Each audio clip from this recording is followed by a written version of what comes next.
Last Friday evening, I was returning home on my bike after attending the Toastmasters meeting.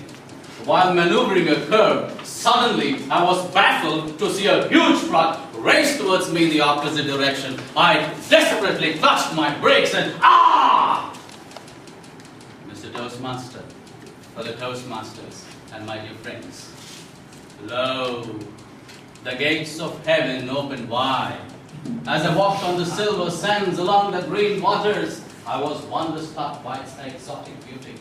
I could hear the chirping of the birds, and the sight of fragrant flowers exalted me. A lion walked past me in awe and humility. As the wind blew, I heard a voice. Watson, Watson, welcome. I shall show thou the things that are to take place.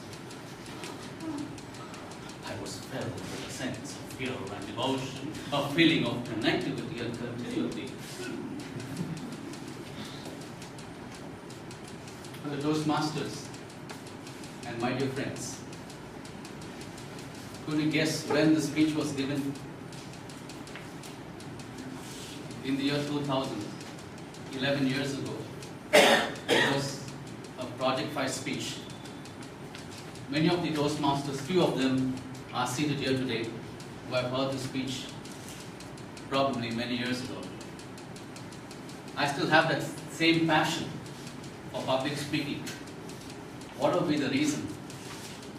Those days, there were no contests. There was no district. There was no judging criteria. It was just a project speech. After hearing the talk, somebody came up to me and said, "Hey Watson, sounds really good. There's a tape speech contest come up. Why don't the Americans hear about you?" It was said. I got the 3rd place. I never knew what really an award really meant. Everybody said, it's an award, it's an award. I really never knew what an award really meant. But someone came up to me and said, "You know, Watson, in your speech it was good, there were various characters, but you know, it was an American-centric speech. You should have removed Mahatma Gandhi of your speech and put Abraham Lincoln in your speech. You would have got the 1st place."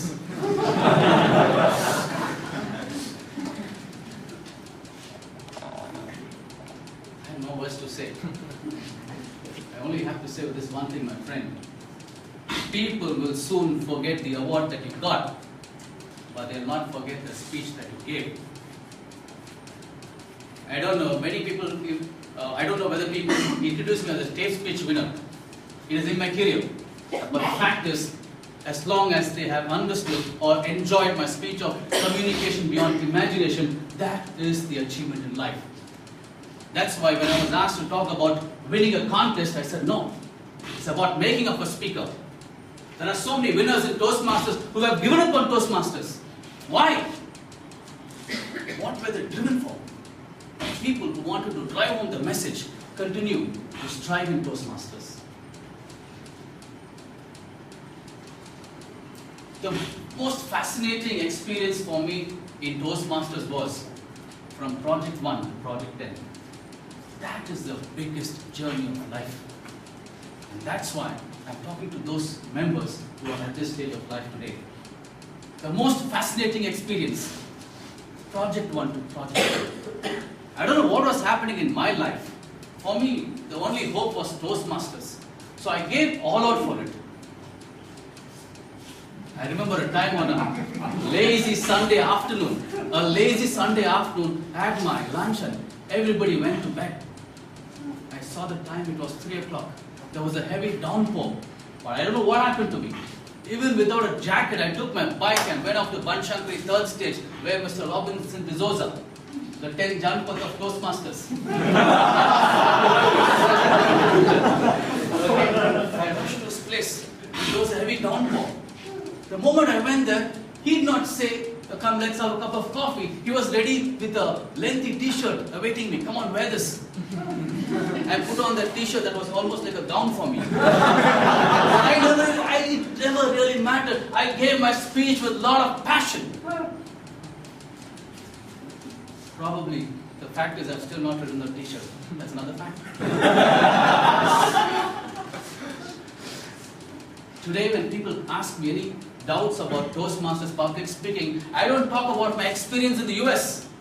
I don't talk about the experience about being a district champion. I get back to the fundamentals. That's where I wrote a point. The fundamentals are very, very important. You know, the moment you become a contest speaker, you're not the speaker because everybody talks on your behalf. You go to so many mentors and they put all their thoughts on you, you become comical on the stage. It's so dangerous. You lose your self-confidence and anything, your confidence can be shattered. That is why, get back to the fundamentals. Toastmasters, contest is just a kind of another passing phase of life. But the real determined Toastmaster gets back to the fundamentals. And that's where he can hit his opponents. So any person with any kind of a doubt, I can relate to him better because I feel the fundamentals are really strong. The third important point, ladies and gentlemen, that I want to talk to you all is, a few weeks ago, I went to a Toastmasters club, IIMB Bangalore. You know, fascinating life to be with the intellectual people out there. And I was the general manager. And I was seated, wondering what I should do. There was this Toastmaster, the most intellectual Toastmaster, highly qualified Toastmaster. He came up to the podium and said, in the year 2001, he was the Toastmaster for that day. In the year 2001, I joined Toastmasters because I saw Aaron Watson giving his talk, Communication Beyond Imagination, at the Catholic Club. That is the day I decided to join Toastmasters. I was so happy. And I've joined because one day I want to beat him.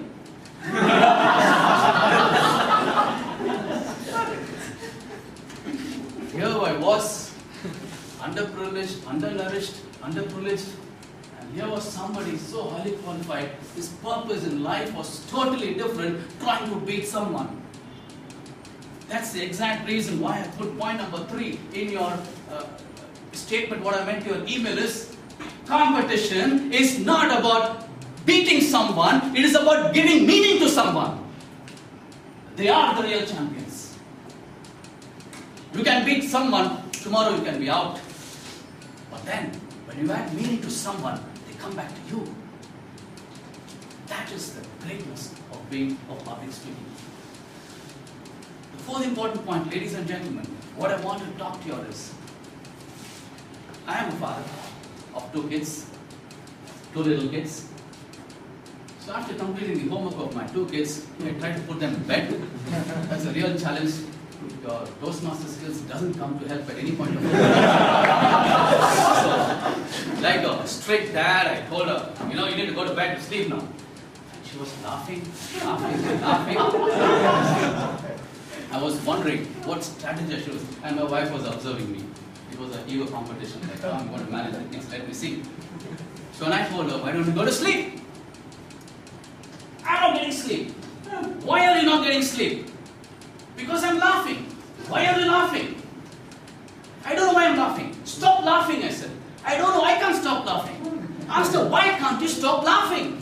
I can't stop laughing, Daddy, because I don't know where it's coming from.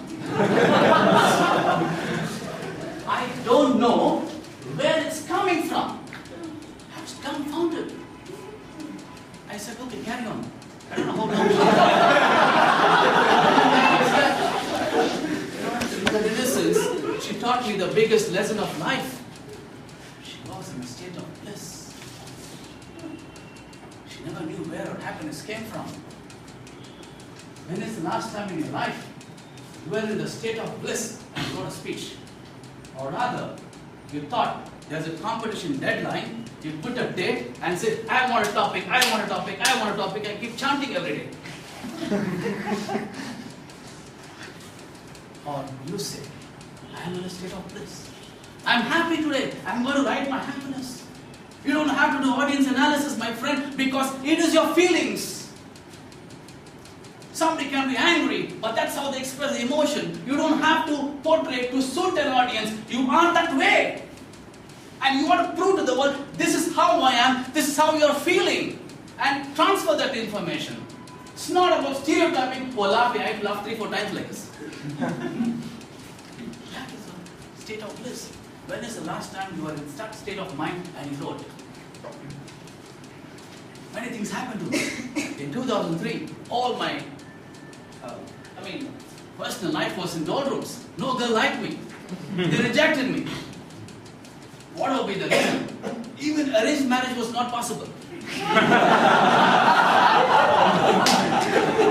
So my dad came up to me and said, son, you know one thing, girls are very smart these days. I know they want to get married to you. You make some property.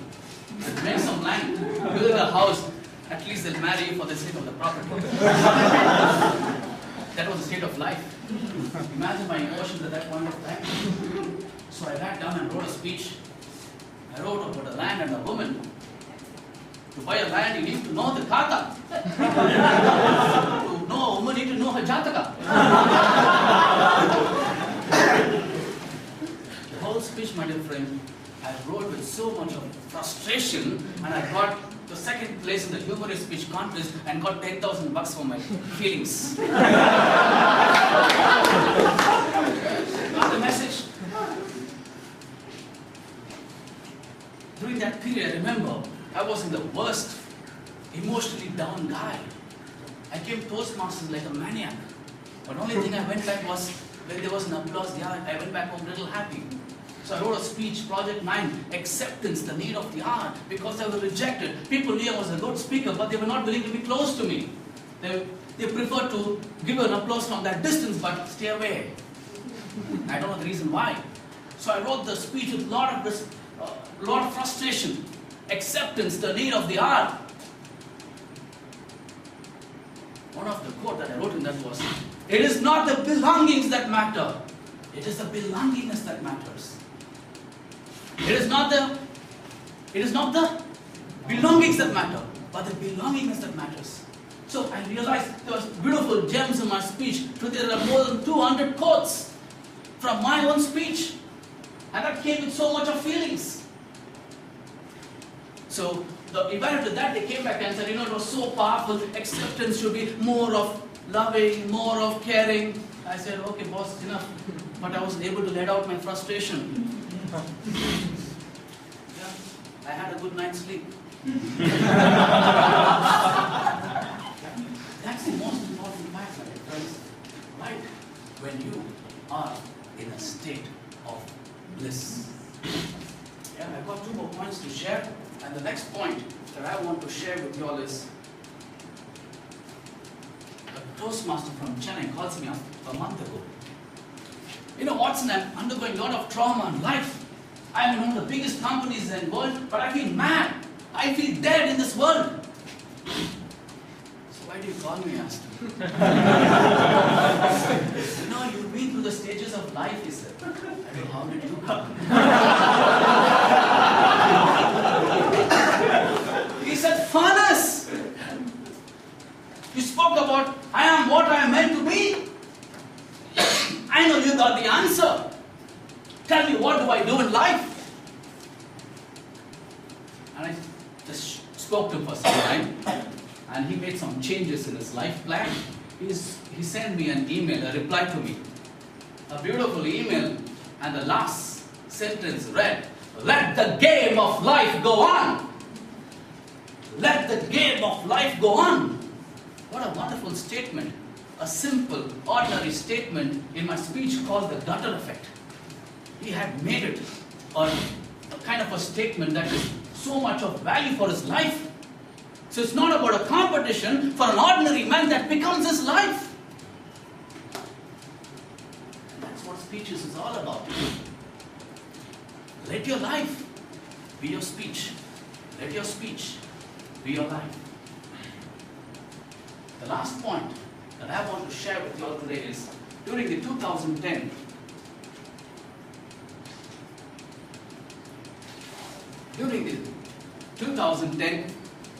International Convention, what I attended, there was a keynote speaker who came and spoke. When he came and spoke, the applause was more for the guy who introduced him, the Toastmaster of the day. Because it was a Toastmasters International convention, 2,000 people. When the guy introduced the keynote speaker, everybody clapped for the Toastmaster. The keynote speaker came without any much applause, without much ado. He was in his jeans, he was in his simple blazer, and he told the audience, good speakers get an applause. Great speakers put their stalls outside. Get the message? Good speakers get an applause. Great speakers put their stalls outside. And I saw that after the break time, every Toastmaster went to his stall and they bought his DVDs. That is what Toastmasters are about. Competition can only give you an applause. But when is the time that you are going to put your stall in life? That is the journey that I am in right now. When will I put up my stall? The people will come and talk. And that is what fascinated me to talk to you today. It is not about the meeting, but I want to share something what is close to my heart. The last point is, by way of speaking, people should come closer to you and not get scared of you. This happened in my life. I always got the Best Speaker Award many a times, but I realized my friend circle was getting reduced. Now, I always wondered what was the reason. The answer came after the Toastmasters meeting. I was with my close friends of Toastmasters having a cup of tea in that gully of St. Joseph's Commerce College. So I had a call from the principal of St. Joseph's Evening College. He was my classmate. He knows me quite well. So while I was talking with my friends, he called me and I told him, gentlemen, I'll call you a little later. Fine, he said, and I started talking with my friends and I was enjoying that evening. The next day morning when I met, he told me, Watson, yesterday when you said you'll call me tomorrow, remember you did not disconnect the call. And I heard 1 hour what you were talking with your friends. You were at your best. You were so cool. No grammarian, no time manager. You were at your best. When will you be a friend like that for me? Got the message? I realized if people are moving away from me, it is because they saw power in my talk, but they never saw the feelings in my talk. The natural Watson. So how do I become that natural Watson? Not that oratory Watson that people know. Thank God, I disconnected the call today. I played safe and my wife calls me. These are the things that are important, my dear friends. The whole idea for today, what I'm sharing with you all is that competition is important, contest is important, but don't forget the bigger purpose of your journey, the journey of self-discovery, finding out who you are. Every job that I changed, every decision that I took, every friend that I have in life today is because the medium of speeches. People are able to connect with me. And that is the only reason that I find Toastmasters journey a passionate journey. Thank you.